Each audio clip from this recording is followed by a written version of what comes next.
অন্য এলাকায় তো রাস্তা হয়েছে, ঘাট হয়েছে। আমার প্রশ্ন হলো, শরীয়তপুরের 15 বছরের এই 100 কোটি টাকা তাহলে কোথায়?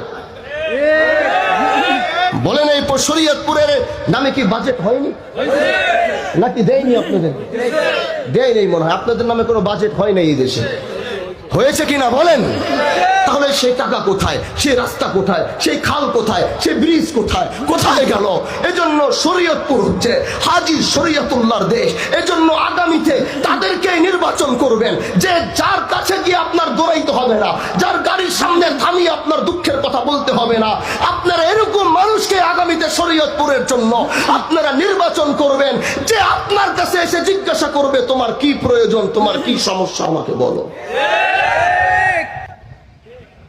ও বন্ধু আমার, কথাগুলো অধিকার দেখিয়ে বলতাম না, কিন্তু আল্লাহ পৃথিবীর যে প্রান্তে নিয়ে যায়, দেশ বিদেশে যেখানেই যায়, কখন কেউ পরিচয় দিয়ে যখন বলে হুজুর আমার বাড়ি শরীয়তপুর, তখন তার জন্য একটি মায়া কাজ করে, একটি আবেগ কাজ করে।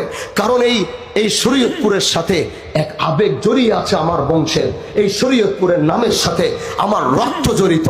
আমি হয়তো শরীয়তপুরের না, আমি হয়তো মাদারীপুরে পড়েছি, কিন্তু গোটা পৃথিবীর মানুষ জানে আমাদের বাড়ি হচ্ছে শরীয়তপুর। কারণ ওই যে হাজী শরীয়তুল্লাহ নামে এই দেশ, মানুষ মনে করে বাড়ি শরীয়তপুর। কোনো কারণে মাদারীপুর পড়ে গেছি, কিন্তু সমস্ত মায়া, আবেগ, ভালোবাসা সব এই শরীয়তপুরের জন্য। এজন্য শরীয়তপুরকে আমরা সুন্দর দেখতে চাই, শরীয়তপুরের রাস্তাগুলো ভালো দেখতে চাই। বাইরের মানুষগুলো এসে যেন শরীয়তপুরকে রোল মডেল মনে করে।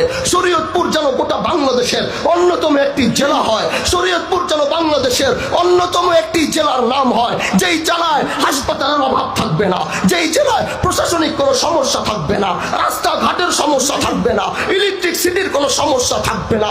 এরকম উন্নত এক শরীয়তপুর আমরা দেখতে চাই কিনা? সেই সুযোগ আপনাদের সামনে এসেছে, এরকম মানুষকে নির্বাচিত